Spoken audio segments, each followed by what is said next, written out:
کی شکل مبارک دل کو کیا اٹریکٹ کرتی؟ جب اس نے دیکھنا ہی قدورت کی نظر سے. اس کو کہتے ہیں چشمہ لگا کے دیکھنا. جب چشمہ ہی ایسا لگایا تو آگے نظر ہی وہی کچھ آنا ہے پری ڈیٹرمنٹ رزلٹس کے ساتھ.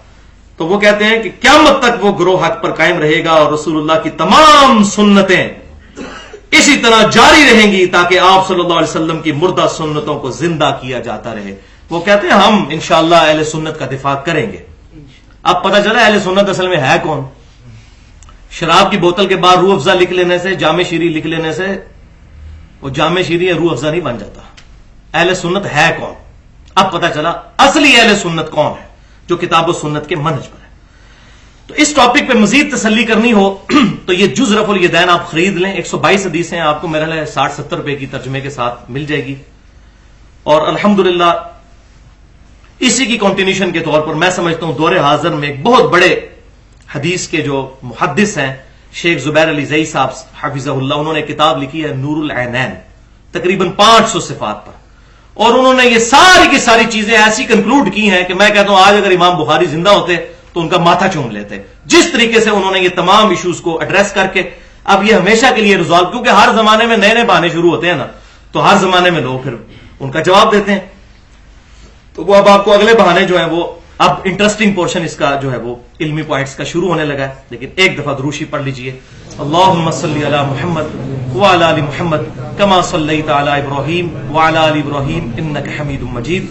اللہم بارک علی محمد وعلی آل محمد کما بارکت علی ابراہیم وعلی آل ابراہیم انک حمید مجید. ہاں جی، علمی پوائنٹ نمبر 3 کہ بعض لوگوں کا یہ دعویٰ ہے کہ رکوع میں جاتے وقت اور رکوع سے اٹھتے وقت رفع الیدین منسوخ ہو گیا تھا. وہ مانتے ہیں جی ہم سینکڑوں حدیث ہیں، لیکن وہ پہلے کرتے سن بعد ہی ختم ہو گیا سی.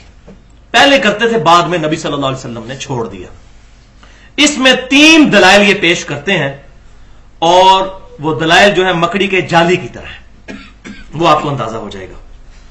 پہلی یہ دلیل پیش کرتے ہیں کہ جی وہ ایک حدیث ہے کہ صحابہ کرام علیہم رضوان، ایک حدیث ہے سن سنا کے سننی، ہم پڑھ پڑھا کے سننی، یہ سن سنا کے سننی.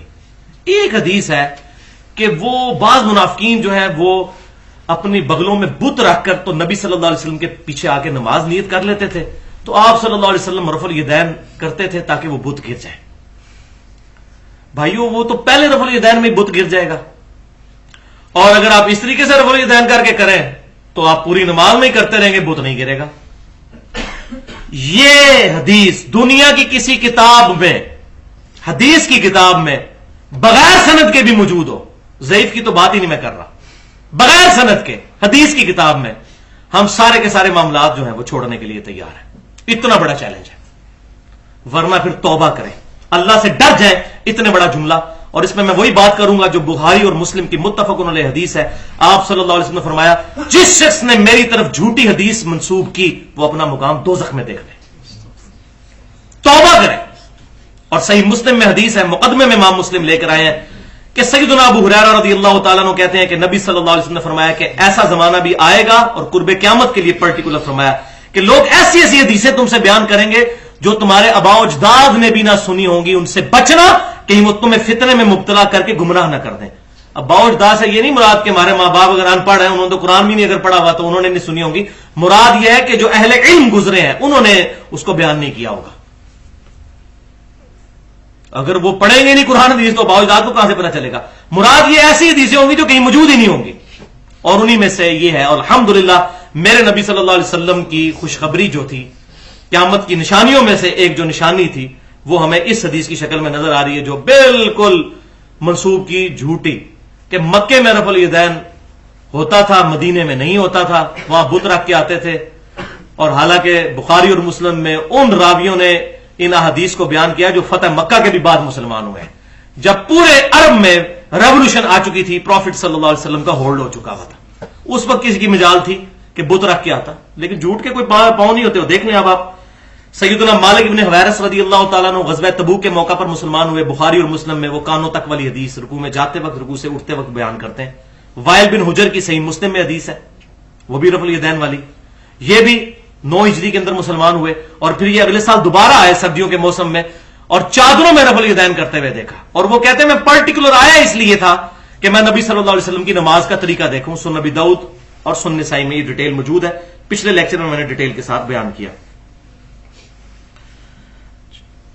اب دوسری قسم کی احادیث جو ڈاکٹر طاہر القادری صاحب نے پیش کی ہیں منہاج السوی میں اپنے مسلک کو ثابت کرنے کے لیے، وہ بھی ذرا سن لیجئے. وہ عدم ذکر والی احادیث، ہیڈنگ باندھی ہے رفع الیدین نہ کرنے کا بیان، اور نیچے حدیث کیا لے کر آ رہے ہیں کہ صحیح بخاری اور مسلم کی متفق علیہ حدیث ہے کہ ایک صحابی نے تیزی کے ساتھ نماز پڑھی، آپ صلی اللہ علیہ وسلم کو آ کر سلام کیا، آپ صلی اللہ علیہ وسلم نے سلام کا جواب دیا اور پھر کہا کہ نماز دوبارہ پڑھو، تم نے نماز نہیں پڑھی، حالانکہ پڑھی بھی تھی لیکن بڑی تیزی سے پڑھی. دوسری دفعہ بھی ہوا، آپ صلی اللہ علیہ وسلم نے سلام کا جواب دیا، پھر یہی فرمایا کہ دوبارہ پڑھو، تم نے نماز نہیں پڑھی. تیسری یا چوتھی دفعہ راوی کہتے ہیں کہ آپ صلی اللہ علیہ وسلم سے اس نے ریکویسٹ کی کہ مجھے یا رسول اللہ صلی اللہ علیہ وسلم نماز کا طریقہ سکھا دیجئے کہ میری غلطی کہاں پر ہے. تو آپ صلی اللہ علیہ وسلم نے فرمایا کہ جب تم نماز کا ارادہ کرو تو اچھے طریقے سے وضو کرو، پھر قبلہ رخ ہو کر کھڑے ہو اور اللہ کی تکبیر کہہ کر نماز شروع کرو، اور آسانی سے جو قرآن میسر ہو وہ پڑھو، پھر سکون کے ساتھ رکوع میں جاؤ، پھر رکوع سے کھڑے ہو تو بالکل سیدھے کھڑے ہو جاؤ سکون کے ساتھ، وہی ہاتھ چھوڑ کر ہی کھڑے ہونا ہے قومے میں، حتیٰ کہ ہر ہڈی اپنی جگہ پر آ جائے، جو ابو حمید سعدی رضی اللہ تعالیٰ عنہ بھی کہتے ہیں. اس کے بعد سکون سے سجدہ کرو، پھر دو سجدوں کے درمیان بھی سکون سے بیٹھو. یعنی وہ تیزی تیزی سے نماز پڑھ رہے تھے، آپ صلی اللہ علیہ وسلم نے ان کو ایک ایک رکن سکھایا جس میں وہ تیزی کر رہے تھے. پھر دوسرا سجدہ کرو، اس کے بعد بھی سکون سے بیٹھ جاؤ، اور پھر اس کے بعد دوسری رکعت کے لیے کھڑے ہو. یہ بخاری میں بھی ہے اور مسلم میں بھی، اور میں نے بخاری کا جو ترک پڑھا وہ انٹرنیشنل نمبر کے مطابق 6251 ہے. وہ کہتے ہیں دیکھیں جی، ڈاکٹر طاہر القادری صاحب کہتے ہیں اس میں رفع الیدین کا ذکر ہی کوئی نہیں، لہٰذا طریقے میں ہے ہی کوئی نہیں. تو بھائیو، اس میں تو سبحان ربی العظیم کا بھی ذکر کوئی نہیں ہے، اس میں سبحان ربی الاعلیٰ کا بھی ذکر کوئی نہیں ہے، اس میں التحیات للہ والصلوات والطیبات کا بھی ذکر نہیں، اس میں پہلے رفع الیدین کا بھی ذکر نہیں، وہ بھی منسوخ ہو گیا. جھوٹ کے پاؤں نہیں نہ ہوتے. یہ تو ان کی غلطی ان کو بتائی جا رہی تھی کہ وہ کہاں پر غلطی کر رہے ہیں، وہی غلطی تو ایڈریس کرنی تھی. تو اس کو کہا جاتا ہے عدم ذکر، کہ یہاں پر جس چیز کا ذکر ضروری تھا وہی کیا، باقی کا ذکر عدم ہے. یعنی وہ جس کو ہم کہتے ہیں انڈرسٹوڈ ہے کہ وہ تو کام کرنا ہی کرنا ہے، لیکن تمہاری یہ غلطی ہے، اس کو دور کرو. یہ روایتیں پیش کرتے ہیں اور کہتے ہیں رفع الیدین کا ذکر نہیں، پہلے کا بھی نہیں ہے. اور حالانکہ خود اس حدیث پر عمل نہیں کرتے. اس میں ساتھ ہی موجود ہے کہ دوسرا سجدہ کر کے بھی بیٹھ جاؤ اور پھر دوسری رکعت کے لیے کھڑے ہو. تو اس میں پنجابی میں اس کی ٹرانسلیشن صحیح ہو سکتی ہے، دل بےمان تے اجتا ٹیر. اگر دل میں بےمانی آ جائے نا تو پھر دلائل بہت زیادہ ہے، بیان کرتے جائے. اگر اسی حدیث پر عمل کرنا تھا تو 6251 میں موجود ہے دوسرا سجدہ کر کے بیٹھ کے اٹھو، تو اس طرح کرے نا اس پہ عمل. لیکن وہ نہیں کریں گے، وہ اپنے فرقے کے خلاف بات ہو جائے گی، پھر تو بات کہیں اور نکل جائے گی.